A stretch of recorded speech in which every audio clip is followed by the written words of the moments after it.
दोस्तों, आज की कहानी है बड़ी बहू तुम तो कामचोर और बदतमीज हो।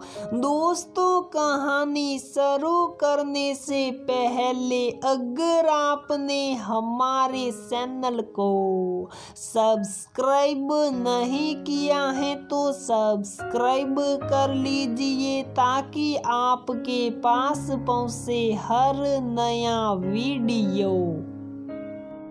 सोफे पर बैठी रमा हाथ में पॉपकॉर्न लिए टीवी पर फिल्म देख रही थी।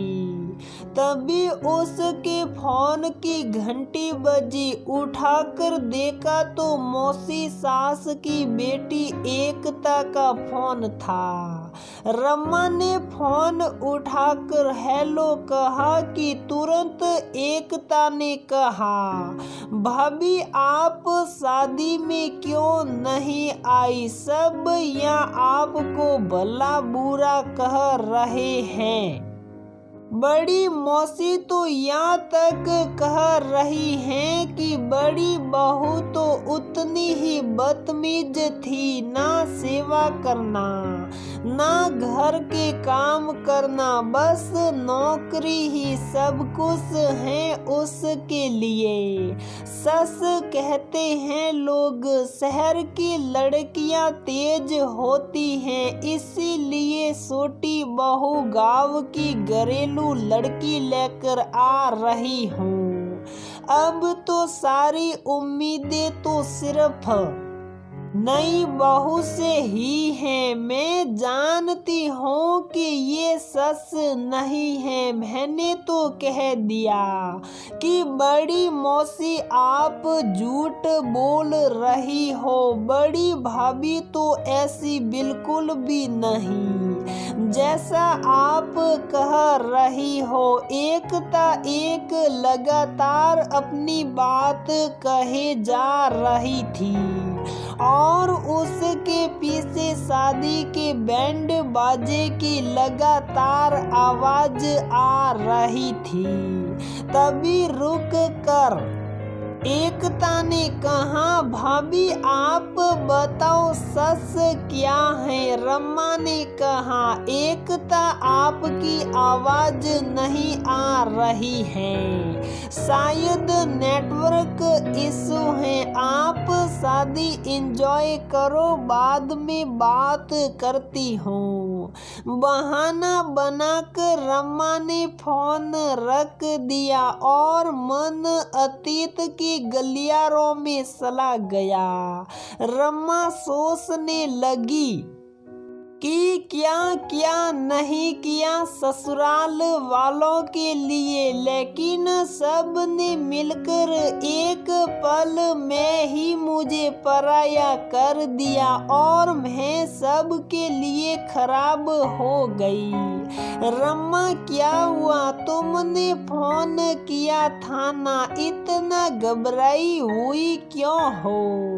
रमा के पति अमर ने कहा, अमर राकेश देवर को मिर्गी की बीमारी कब से है? तुमने कभी बताया नहीं। रमा के इतना पूछते अमर के चेहरे का रंग उड़ गया और चेहरे के भाव को छुपाते हुए कहा, क्या बकवास कर रही हो? राकेश कहाँ है? रमा ने कमरे की तरफ इशारा किया तो अमर भागते हुए राकेश के पास चला गया, लेकिन रमा सोचती रह गई कि आखिर अमर ने सच क्यों नहीं बोला। रमा की सास, ससुर और अमर किसी ने कुछ भी नहीं कहा और सब राकेश के पास चले गए।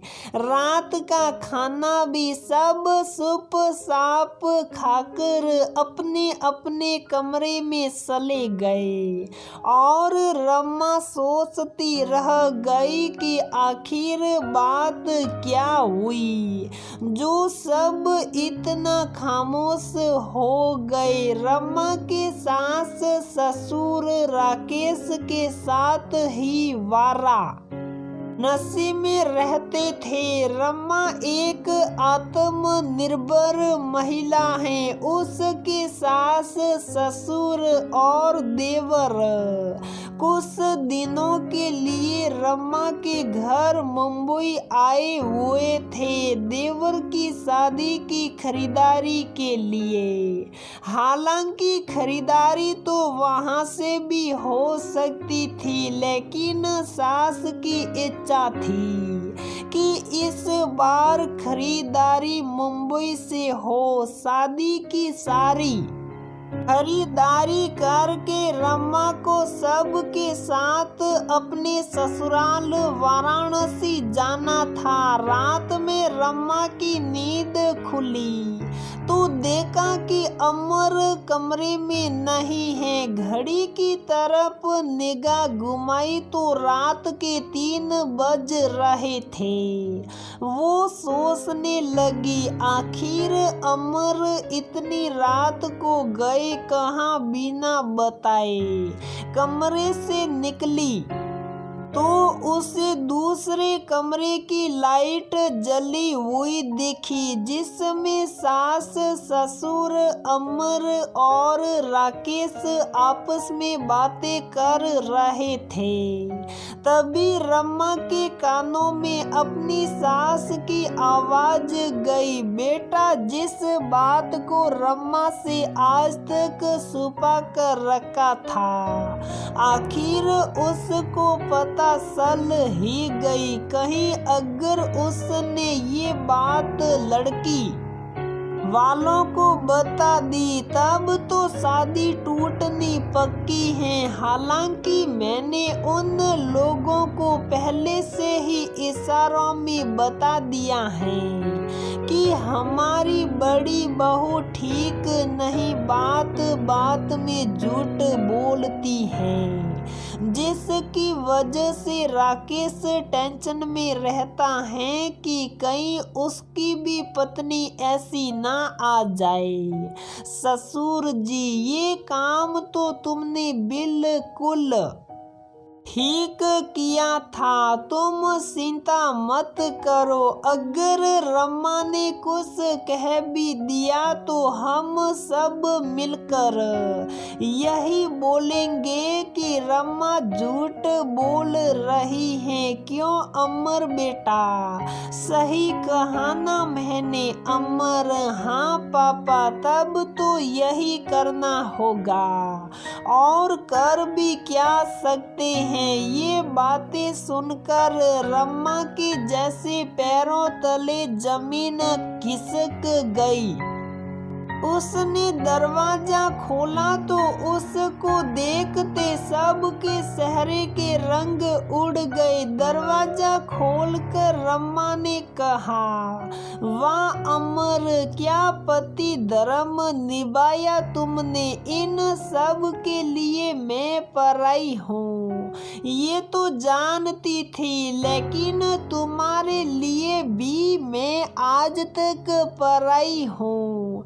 ये सच आज मुझे पता चला। अमर, तुम भूल गए हो तो याद दिला दूं कि जब राकेश को नौकरी से गबन करने के जुर्म में निकाल दिया गया था तो कपड़ों का बिजनेस करने के लिए उन्हें मैंने अपने ही पैसे दिए थे, और उस गबन को भरने के भी जो जुर्माने का तौर पर उन पे लगाए गए थे, मैं आज तक तो आप सबको अपना मानकर सब कुछ करती आ रही थी, लेकिन आप सब के लिए मैं आज भी शादी के 4 साल बाद भी पराई ही हूँ। खैर आप सब की चिंता दूर कर दूं कि मैं शादी में नहीं जाऊंगी।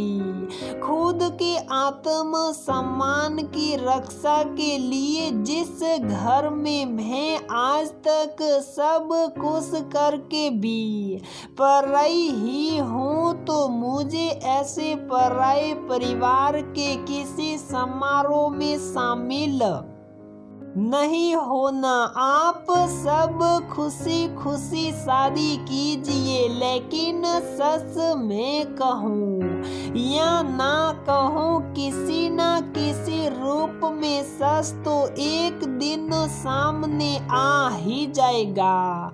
फिर आप लोग क्या जवाब देंगे इसकी चिंता कीजिए।